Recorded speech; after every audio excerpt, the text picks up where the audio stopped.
Dieu est bon tout le temps. Alléluia. Dieu est bon tout le temps. Normalement, tout le monde doit se tenir debout et les yeux vers le ciel, crier Dieu est bon tout le temps. Alors moi, je leur dis, Dieu est bon tout le temps. Alléluia.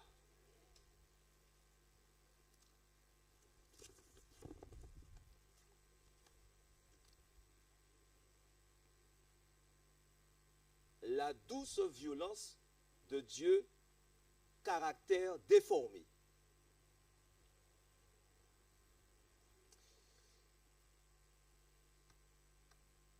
La douce violence de Dieu, caractère déformé.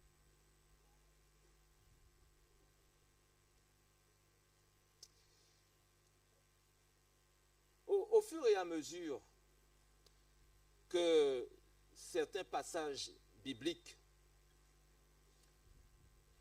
viennent bousculer, heurter, chahuter mon esprit, je réalise, bon, peut-être avec un peu de regret, mais avec une certaine libération, que ma conception humaine du caractère de Dieu est désastreusement erronée et pervertie.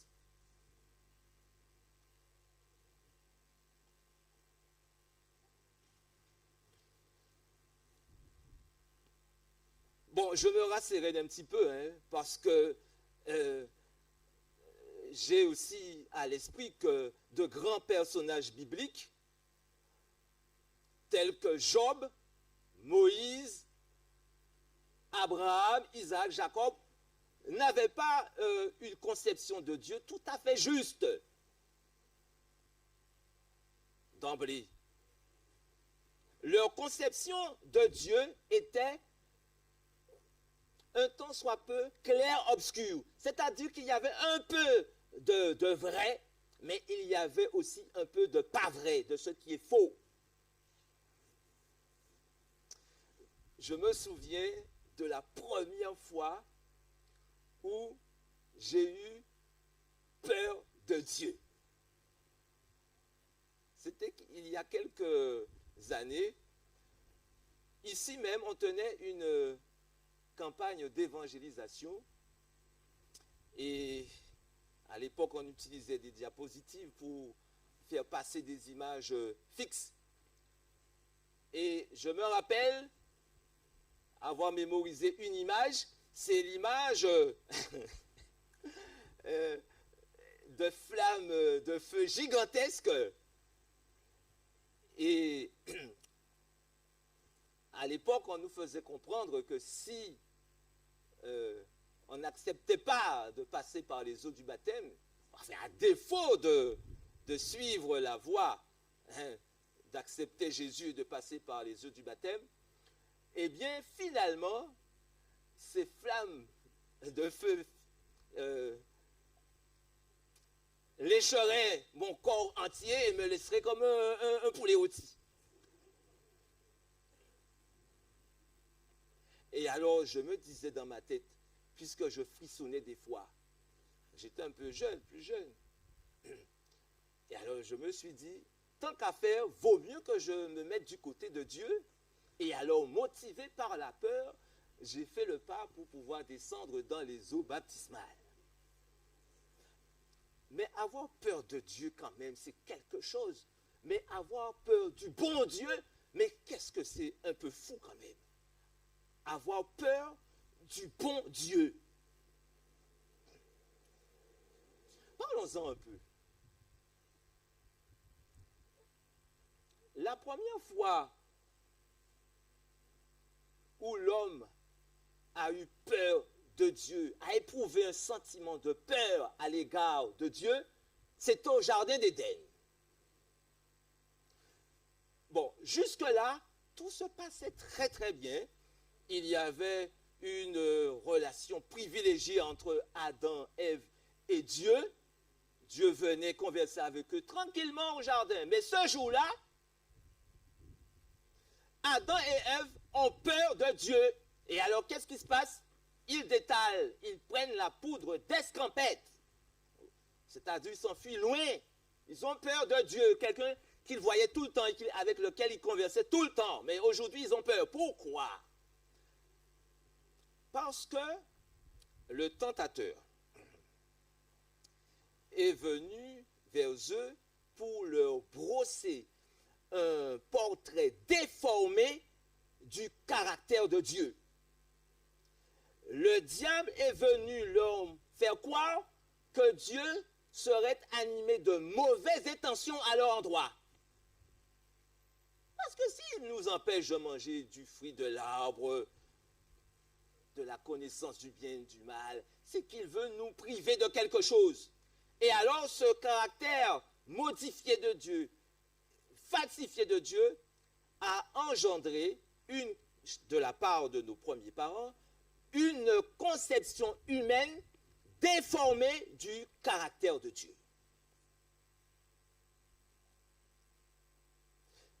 Désormais, le bon Dieu devenait le méchant bon Dieu.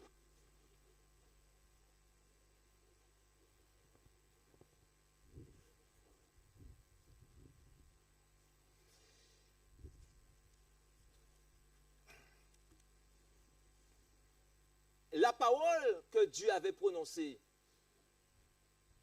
le jour où tu en mangeras, tu mourras, est devenu, le jour où tu en mangeras, je te tuerai.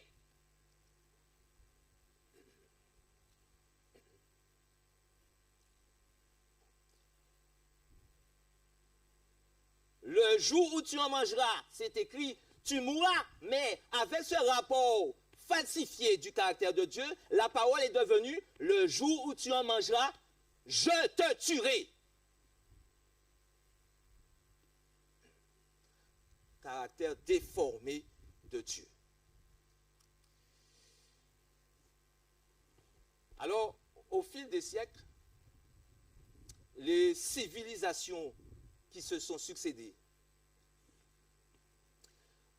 n'ont eu de cesse de pérenniser cette fausse idée de Dieu, cette conception incorrecte de Dieu, en faisant passer Dieu pour quelqu'un qui serait à l'origine de tout ce qui se passe sur la terre. Et oui, on nous fait croire que Dieu serait l'auteur du mal et du bien, que Dieu serait l'auteur des ténèbres et de la lumière, que Dieu serait l'auteur de la vie et de la mort.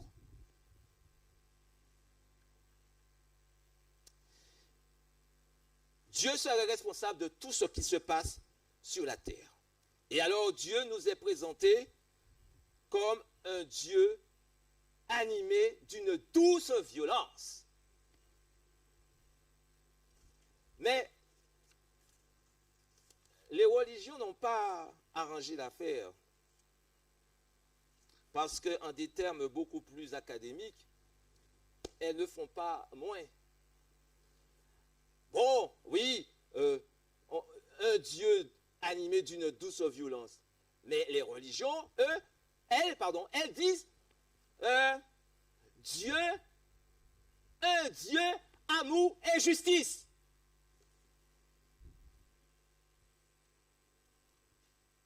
Et alors, on nous présente un Dieu, amour et justice, mais le mot justice revêt un caractère de vengeance, de tuerie, un Dieu qui frappe, qui punit. Et alors, voilà, on nous dépeint un Dieu arbitraire, un Dieu despote, un Dieu tyran, un Dieu vengeur, un Dieu qui punit. Alors, on prend des versets bien adéquats, bien appropriés.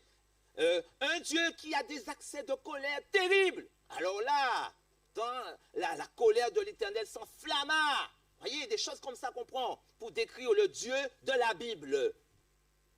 Un Dieu qui tue.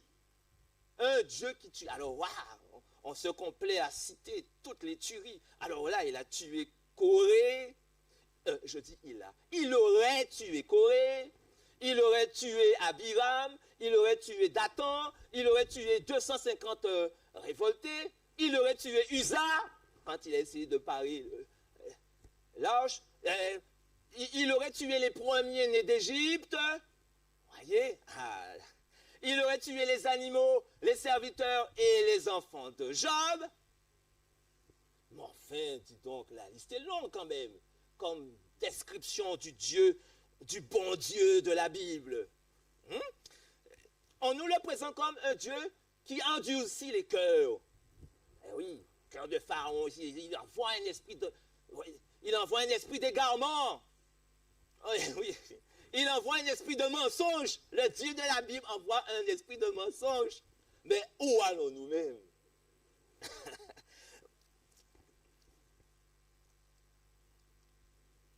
Si c'était tout.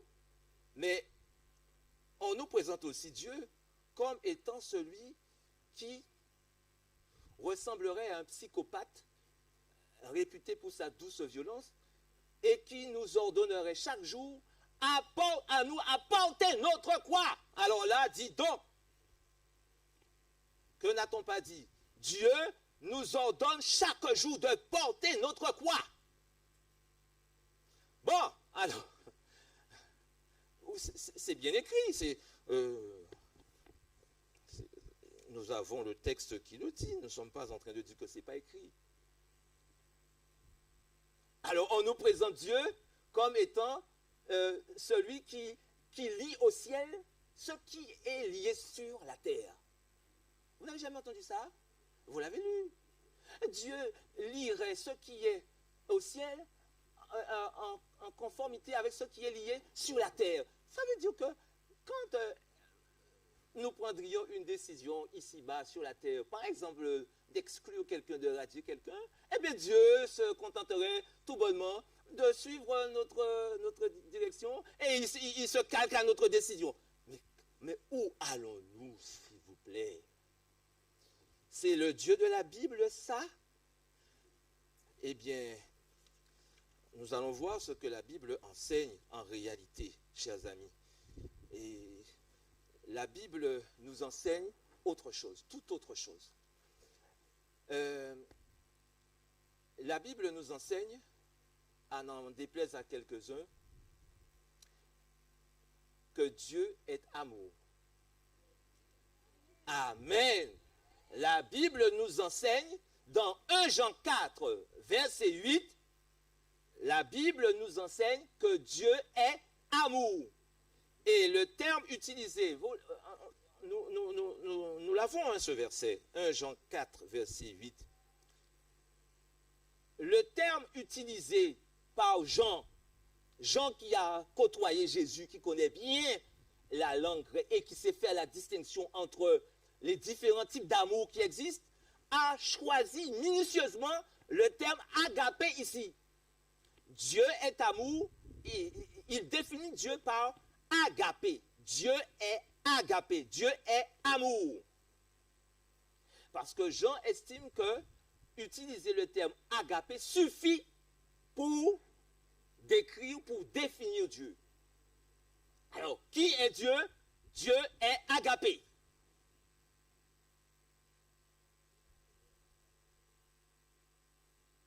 Dieu est amour.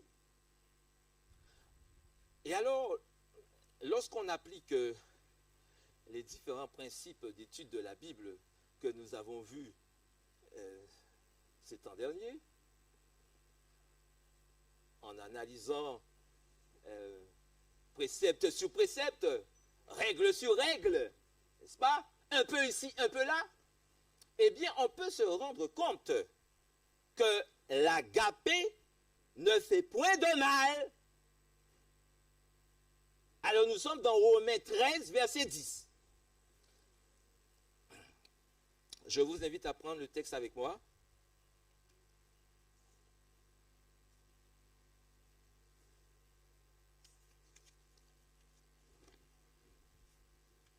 Romains 13, verset 10. L'amour ne fait point de mal au prochain. L'amour est donc l'accomplissement de la loi. Quelle est la définition de Dieu? Amour. Et que signifie amour? Ne fais point de mal au prochain. C'est l'amour agapé dont il est question ici. Et c'est la même chose lorsqu'on se réfère à 1 Corinthiens 13. Ben oui, vous voyez le superbe chapitre qui est dédié à faire l'éloge de l'amour. Bon, Louis II a mis charité, a traduit par charité, comme si c'est caritas qui était là en grec, mais c'est agapé qui figure normalement dans le texte original. Et ça veut dire que si on est en mesure de concevoir que Dieu est amour, ça veut dire qu'on peut remplacer dans le verset dans le chapitre 1 Corinthiens 13, amour par Dieu. N'est-ce pas, mes amis? Alors, faisons un petit exercice. Allons le prendre et allons voir si ça tient la route. 1 Corinthiens 13, et bon, à partir du verset 4. L'amour, c'est-à-dire l'agapé, donc Dieu, on passe par Dieu. Dieu est patient. Dieu est plein de bonté. Dieu n'est point envieux. Dieu ne se vante point. Dieu ne s'enfle point d'orgueil. Et tout le reste, Dieu ne fait pas ceci. Tout ce que l'amour ne fait pas, c'est exactement Dieu. Est-ce que nous sommes d'accord? Amen, alléluia. Eh bien, je sais qu'il y a des voix qui risquent de s'élever soudain lorsque je déclarerai que Dieu est amour. Ni plus ni moins. Je sais que des voix s'élèveraient pour dire, oui, attends, Dieu est amour, mais il est aussi justice. Et alors vous voyez qu'est-ce qui se passe? On est en train de juxtaposer deux termes comme s'ils seraient opposés. Et comme s'ils seraient dissociés. Comme si ces deux termes-là ne sont pas ensemble. Mais bien-aimés, l'agapé de Dieu, l'amour agapé, comporte plusieurs composantes, dont la justice.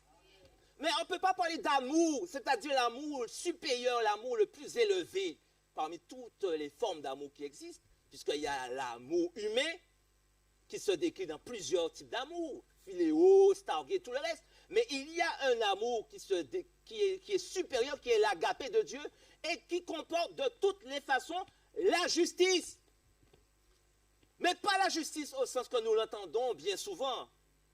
Parce qu'à bien des égards, quand on parle de justice, quand on dit Dieu est amour, mais justice, derrière justice, ce que nous voyons, c'est ce que nous mettons, c'est tout ce que nous avons évoqué comme idée qu'on a de Dieu. Un Dieu qui tue, un Dieu qui punit, un Dieu qui châtie. Au moins de faux pas, au moindre écart, le Dieu est là pour nous bâtonner, pour envoyer une maladie sur nous, pour nous tuer. Non, ce n'est pas ça la justice de Dieu. Mais bien aimé, est-ce qu'on se comprend jusqu'à maintenant? La justice de Dieu, ce n'est pas ça. Et nous allons lire un verset immédiatement qui va nous indiquer ce que c'est qu'en réalité la justice de Dieu. Nous sommes dans Jérémie 9, verset 24. Jérémie 9, verset 24.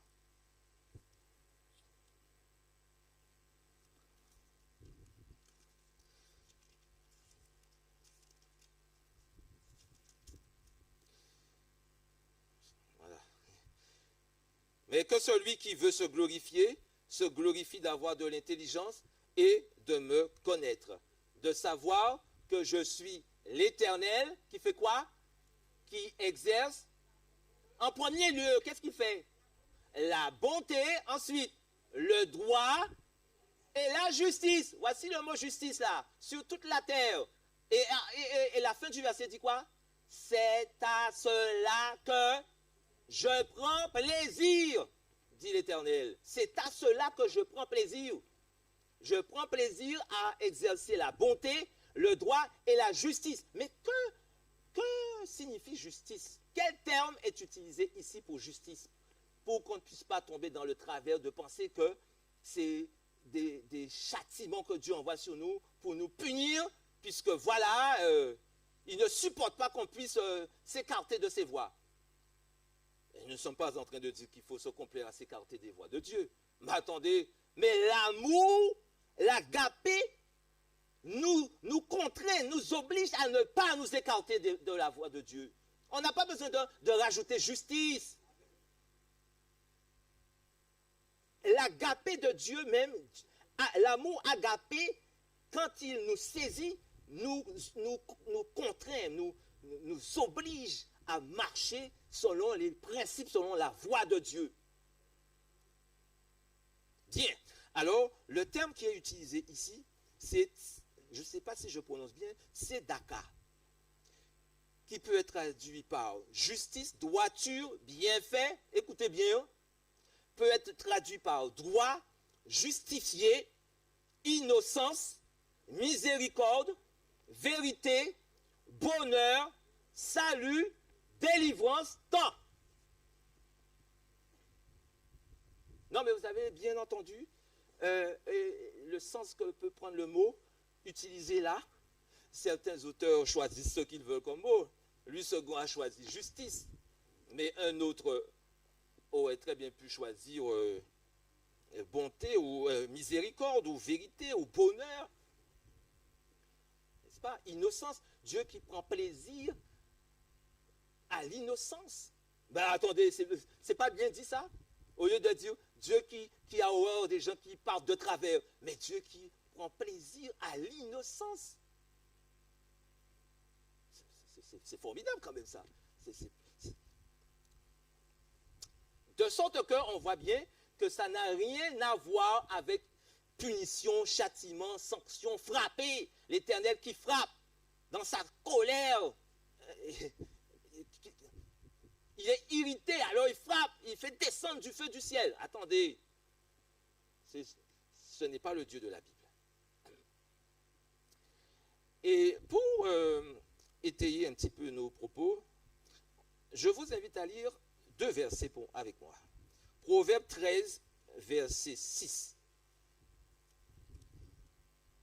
Proverbe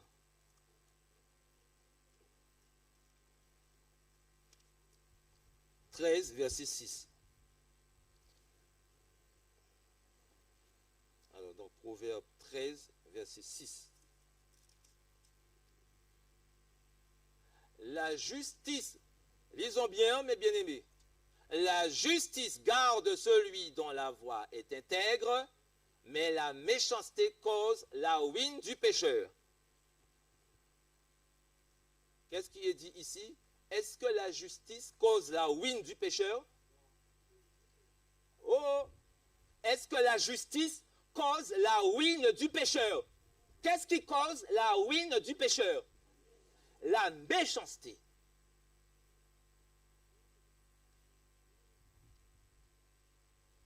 Ne mettons rien sur le dos de Dieu qui ne corresponde pas en réalité à ce qu'il est. Et nous allons voir au fur et à mesure des versets qui nous montrent bien que Dieu n'est pas l'auteur du mal, Dieu ne fait aucun mal. Et qu'il y a quelqu'un qu'il nous convient d'identifier et qui est l'auteur du mal.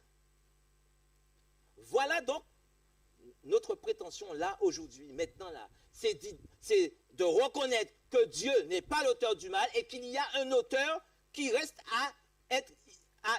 à identifier. Nous sommes d'accord? Alors, on peut lire Jacques 3, verset 10. Tout ceci pour encore nous permettre d'asseoir une certaine réalité, une certaine conviction. Jacques 3, parce que si les versets ne parlent pas, eh bien, personnellement, je ne pourrais pas parler. Je ne peux pas parler à la place de Dieu, ni du Saint-Esprit. Alors, voilà. Donc, Jacques 3, les versets 10 et 11. Jacques 3, versets 10 et 11.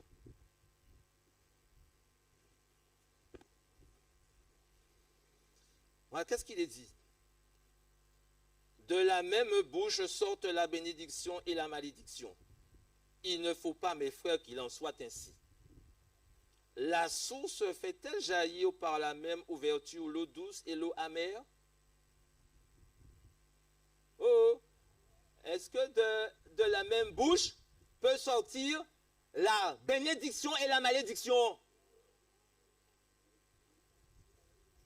De la même bouche, oui. Mais est-ce que de la bouche de Dieu, hein? Est-ce que de... Oui, oui, c'est vrai. Mais est-ce que de la bouche de Dieu peuvent sortir en même temps bénédiction et malédiction?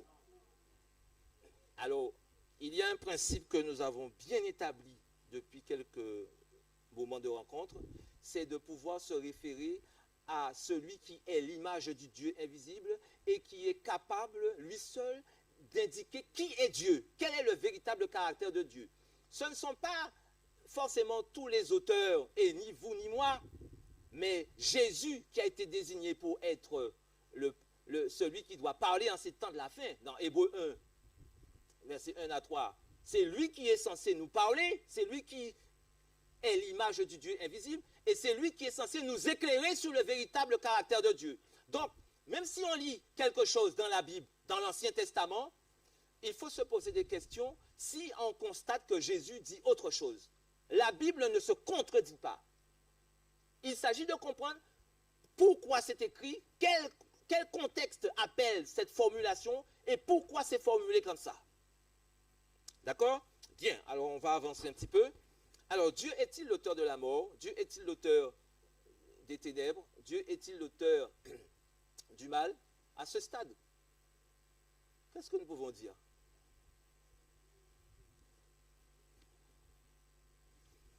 À ce stade, est-ce que quelqu'un est en mesure de dire que Dieu n'est pas l'auteur de la mort, des ténèbres et du mal? Laissez-moi voir les mains. Ah, je reprends. Je préfère considérer que ma question était tirée par les cheveux. Il n'est pas très clair. Qui, ici, dans sa conception de Dieu, croit que Dieu n'est pas l'auteur du mal? Ah, c'est ça, c'est que j'avais mal formulé la question. Qui croit ici que Dieu n'est pas l'auteur de la mort? Ah, ça, je suis dans la réjouissance. Je suis dans la réjouissance parce que j'avais l'impression à un moment donné que nous pensions que Dieu était l'auteur de tout ça. Et comme les civilisations ont influencé les auteurs bibliques, parce que, je vous l'ai dit, Moïse, qui a écrit les 5 livres, les 5 premiers livres de la Bible, a lui aussi été influencé par la croyance des Égyptiens, qui pensaient que tout ce qui venait s'abattre sur la terre, tout ce qui se passait, tout ce qui se faisait sur terre, eh bien, était de Dieu, que c'est Dieu qui le faisait. Que ce soit bien ou que ce soit mal. Hein? Alors, par exemple, quand le feu descend du ciel, tout de suite, on attribuait ça à Dieu. Le feu qui descend du ciel. Mais c'est normal. Et la chose est formulée dans le sens que la colère de l'Éternel s'enflamma. Et donc, on a vraiment le sentiment que ces auteurs-là pensent vraiment que Dieu soit l'auteur de ce genre de méfaits. Mais lorsqu'on analyse, on considère l'éclairage que Jésus nous porte sur le caractère de Dieu, on arrive à comprendre qu'il y a quelque chose à revoir dans l'appréciation de ces textes. Peut-être il y a une formulation qu'il faut apprécier à sa juste mesure. Alors, en d'autres termes, qui est le meurtrier? Alors, on va essayer de répondre à la question. Je suis sûr que vous avez la réponse sur le bout de la langue. Mais lisons tout d'abord un verset qui se trouve dans Deutéronome 31 et les versets 16 et 18 à 18 pour apprécier véritablement qui est-ce qui provoque tous ces éléments qu'on veut mettre sur le compte de Dieu. Deutéronome 31, versets 16 à 18. L'Éternel dit à Moïse, voici, tu vas être couché avec tes pères Et ce peuple se lèvera et se prostituera après les dieux étrangers du pays au milieu duquel il entre. Il m'abandonnera et il violera mon alliance que j'ai traitée avec lui. Verset 17. En ce jour-là, ma colère s'enflammera contre lui. Vous voyez, c'est écrit là. Et ensuite, je les abandonnerai et je leur cacherai ma face. On lit bien ce qui est écrit. Ma colère s'enflammera et ensuite, je les abandonnerai et je leur cacherai ma face. On a vraiment le sentiment qu'on nous explique ce que c'est que la colère de Dieu. La colère de Dieu, ce n'est pas qu'il fait descendre du feu pour nous rôtir comme du... Mais il nous abandonne. Comme on a fait le choix, eh bien, de se soustraire à sa protection, eh bien, il nous laisse livrer à nous-mêmes. Et puis, qui a raison de nous? Ce n'est pas lui. Alors, poursuivons la lecture. Et ce verset 17, je les abandonnerai et je leur cacherai ma face. Il sera dévoré, il sera la proie d'une multitude de maux et d'afflictions. Et alors, il dira, n'est-ce point parce que mon Dieu n'est pas au milieu de moi que ces maux m'ont atteint?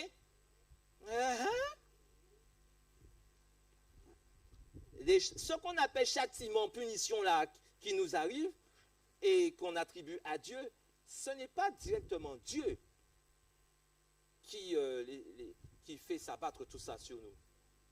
Voyez? C'est comme il nous laisse livrer à nous-mêmes. Il enlève sa protection et alors il y a le meurtrier dès le commencement qui peut maintenant opérer.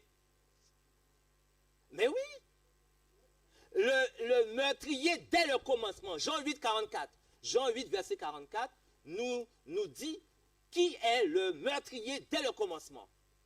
Alors, on peut le lire, vous avez pour père le diable. Alors, Jean 8, verset 44, il faut surtout pas se méprendre sur la véritable identité du meurtrier, de celui qui occasionne tous ces méfaits. Et Dieu mérite d'être réhabilité dans son bon droit. Alors, vous avez pour père le diable et vous voulez accomplir les désirs de votre père. Il a été meurtrier dès le commencement et il ne se tient pas dans la vérité parce qu'il n'y a pas de vérité en lui. Lorsqu'il profère le mensonge, il parle de son propre chef car il est menteur et le père du mensonge. Le meurtrier que Jésus nous révèle, nous présente, ce n'est pas Dieu, le Dieu de la Bible, mais c'est le diable.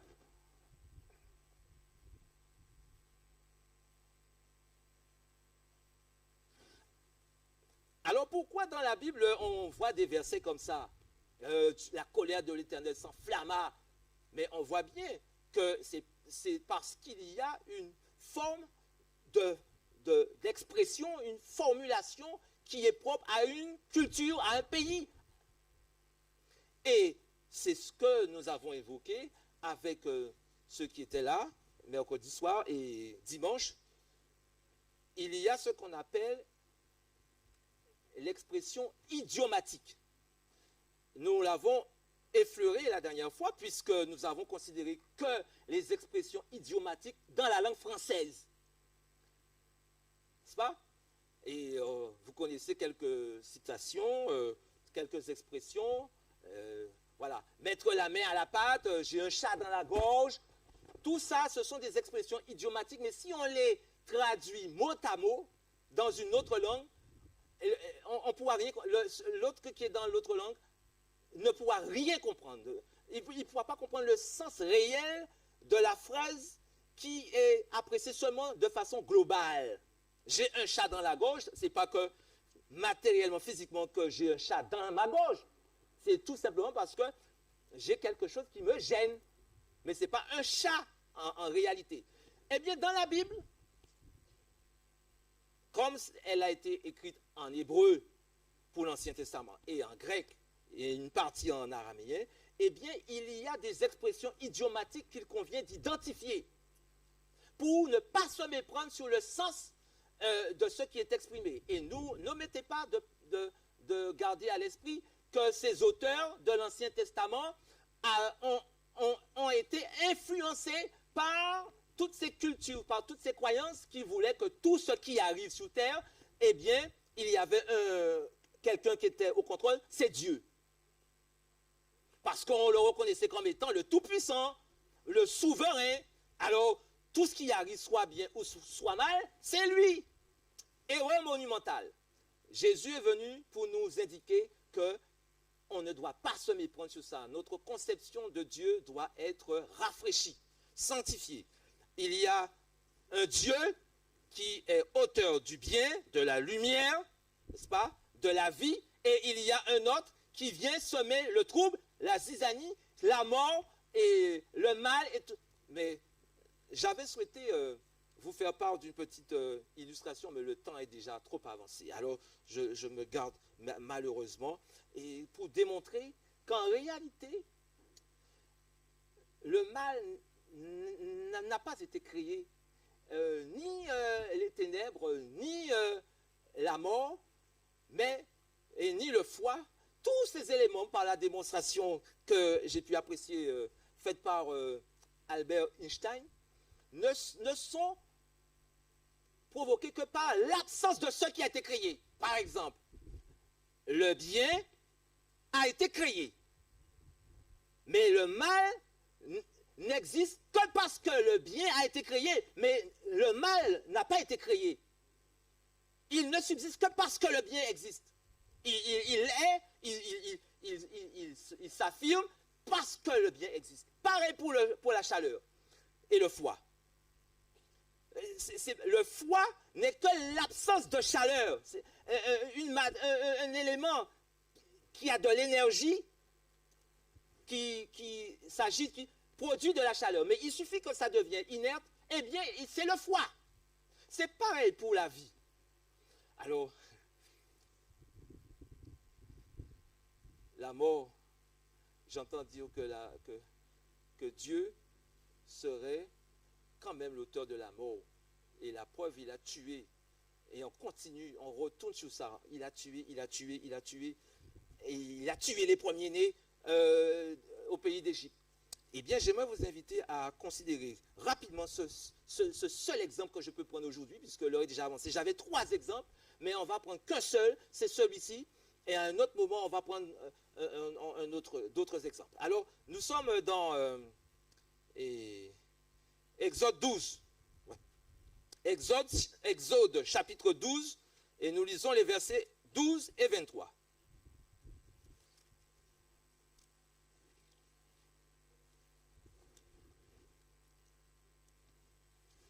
Alors, Exode 12, verset 12.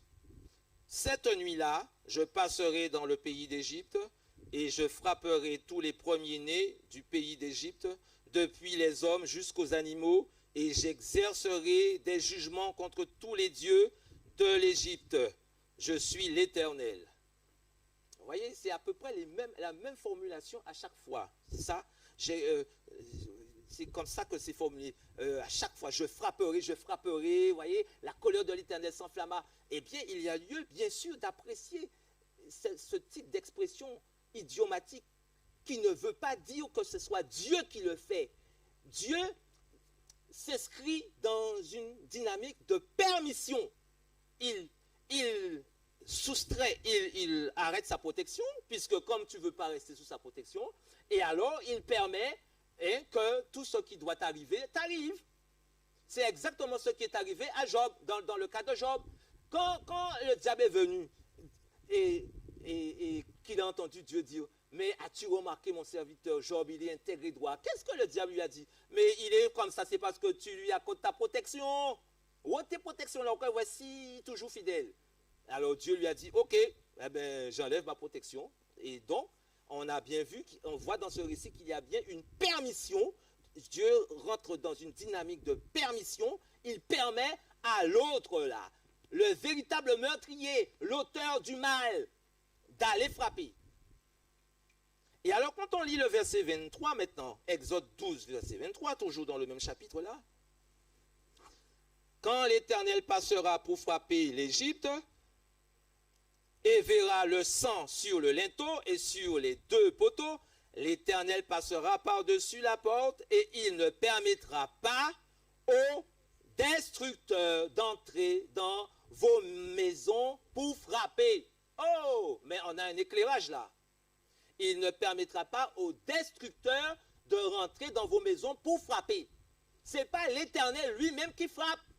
Ne mettons pas ça sur le dos de l'Éternel, même si c'est écrit et l'Éternel frappera, il s'est enflammé. Mais ce n'est pas l'expression idiomatique ici, s'exprime tout simplement pour faire part de cette colère qui se traduit par une soustraction de la protection. Dieu enlève sa protection et nous livre aux conséquences de nos iniquités, de notre inconduite, et nous livre entre les mains du destructeur. Qui est le destructeur, pour terminer? On ne l'a pas encore identifié là. Vous avez pour père le diable, il est meurtrier dès le commencement. Mais une précision de taille quand même est apportée. C'est que bien souvent, il y a un amalgame qui est fait entre ce qui est généré par nos iniquités et ce qui s'inscrit dans de l'ordre de la punition de Dieu. Voyez, des fois, on considère que ce qui nous arrive à cause de nos iniquités constitue une punition de Dieu. C'est-à-dire que Dieu frappe. Eh bien, la Bible nous enseigne que ce n'est pas Dieu qui nous frappe, qui nous punit. Dieu explique bien que c'est nos iniquités, nos péchés qui nous mettent en ruine. Et alors on peut lire un verset qui se trouve dans Ézéchiel 18, verset 30. J'essaie de donner le maximum de versets, mais je suis obligé de m'arrêter. Mais on va voir ce verset quand même. Ézéchiel 18, verset 30. Et voilà, c'est pourquoi je vous jugerai chacun selon vos voies, maison d'Israël, dit l'Éternel. Revenez, détournez-vous de toutes vos transgressions, afin que l'iniquité ne cause pas votre ruine. Qu'est-ce qui cause la ruine? Est-ce que c'est la justice de Dieu? Est-ce que c'est Dieu qui cause la ruine? Non, c'est notre iniquité. Alors, est-ce qu'on a intérêt de rester dans une condition d'iniquité? Mais l'amour même nous rend intelligents pour nous dire qu'on n'a pas intérêt à se soustraire de la protection de Dieu. Non? Sinon, le destructeur va faire de nous tout ce qu'il veut. Voilà. Alors, de sorte que nous pouvons dire à ce stade que, contrairement à ce qu'on entend, Dieu n'est pas l'auteur du mal, il n'est pas l'auteur des ténèbres, il n'est pas l'auteur de la mort. Il y a quelqu'un qui est bien identifié maintenant et qui serait l'auteur de tout cela. Et Hébreux 2, verset 14, nous dit bien que celui qui a la puissance de la mort, c'est le diable. Alors, pour que ce soit clair dans les esprits une fois pour toutes, Hébreux 2, verset 14 nous dit bien que celui qui a le pouvoir de la mort, c'est le diable. Voilà, Hébreux 2, 14. Ainsi donc, puisque les enfants participent au sang et à la chair, il y a également participé lui-même, c'est-à-dire Jésus, afin que par la mort, il anéantit celui qui a la puissance de la mort, c'est-à-dire le diable. N'est-ce pas clair là? C'est le diable qui est l'auteur de la mort. Alors chaque fois que vous voyez que des éléments se déchaînent, comme si le feu descend du ciel, alors on dit l'Éternel fait descendre le feu. Non, c'est le diable qui est l'auteur de tout ça. Quand les enfants de Job sont morts, eh bien la Bible le rapporte bien dans Job 1, verset 16, que le feu est descendu du ciel. Mais en réalité, ce n'est pas Dieu qui a envoyé le feu. On voit par la suite que c'est le diable qui s'est acharné sur la famille de Job. Ce n'est pas Dieu. Et comme je vous disais au début que Job avait une conception erronée de Dieu, ça se vérifie bien au verset 21. Job 1, verset 21. Il dit, l'Éternel a donné, l'Éternel a repris. Job est en train de dire que c'est Dieu qui a repris. Il a une mauvaise conception de Dieu. Ce n'est pas Dieu qui a repris. Sa conception de Dieu était limitée. C'est le diable qui a repris, là. Ce n'est pas Dieu. Alors même si on dit le feu est descendu du ciel, mais ça ne veut pas dire que c'est Dieu. Parce qu'il y a des versets dans la Bible, dans l'Apocalypse, qui soutiennent bien que quelqu'un d'autre peut faire descendre du feu du ciel. Et d'ailleurs, il va tenter de le faire pour séduire même les élus. C'est le diable. Dieu est bon tout le temps. Alléluia. Dieu est bon tout le temps. Il est amour. Un point et c'est tout. Ni plus ni moins. On n'a pas besoin de dire Dieu est amour et justice. Dire que Dieu est amour, c'est qu'il est amour et justice et tout ce qui s'ensuit. Bonté, miséricorde, tout le reste. C'est une définition complète. Et alors, d'où ce sentiment de peur qu'on éprouve à l'égard de Dieu? Si nous avons peur de Dieu, c'est probablement à cause d'une conception humaine pervertie du caractère de Dieu. Cette mauvaise perception du caractère de Dieu, due au faux rapport au sujet du vrai visage de Dieu, peut être restaurée, peut être rétablie, peut être purifiée. Dieu n'est pas l'auteur du mal, des ténèbres, de la mort. Il prend plaisir à exercer la bonté, le droit et la justice. Dieu, chers amis, peut retrouver sa place d'honneur dans notre cœur, dans notre esprit, toute sa dignité. Il peut être rétabli à sa place de choix dans nos vies. Parce que il est écrit dans 1 Jean 4, verset 18. Mais l'amour parfait bannit la crainte. Mais l'amour parfait bannit la crainte. 1 Jean 4, verset 18. Car la crainte suppose un châtiment. Car la crainte suppose un châtiment. Mais si on a peur de Dieu, c'est parce qu'on a vraiment le sentiment dans notre tête qu'il peut faire s'abattre sur nous un châtiment. Mais là, c'est bien écrit. L'amour parfait bannit la crainte. La crainte suppose un châtiment et celui qui craint n'est pas parfait dans l'amour. Combien il plairait à Dieu que nous fassions partie de ceux qui se réjouiront à son retour et non à ceux qui vont justement, sous la pression de la peur, dire aux montagnes et aux rochers, tombez sur nous, cachez-nous de la face de Dieu. Parce qu'on a conservé une conception jusque-là erronée du caractère de Dieu. Quand Dieu vient, ce n'est pas pour nous châtier. Tout comme dans le jardin d'Éden, quand Dieu est venu vers Adam, ce n'était pas pour le châtier. Mais ils prennent la fuite. Quand Dieu revient, ce n'est pas pour nous châtier, c'est pour nous prendre avec lui. Mais comme nous, on est dans une dynamique de peur, on fuit encore pour se soustraire à la protection de Dieu, eh bien, qu'est-ce qui reste? Eh bien, ce qui a été préparé pour le diable et ses supports, eh bien, c'est la géhenne, oh là, au calais. Et alors donc, tous ceux qui ont cessé d'avoir peur de Dieu et qui ont compris quel est le véritable caractère de Dieu auront pour leitmotiv Dieu est amour, ni plus ni moins. Dieu est amour. Et Dieu est beau tout le temps. Dieu est beau tout le temps. Tout le temps. Tout le temps. Dieu est bon tout le temps.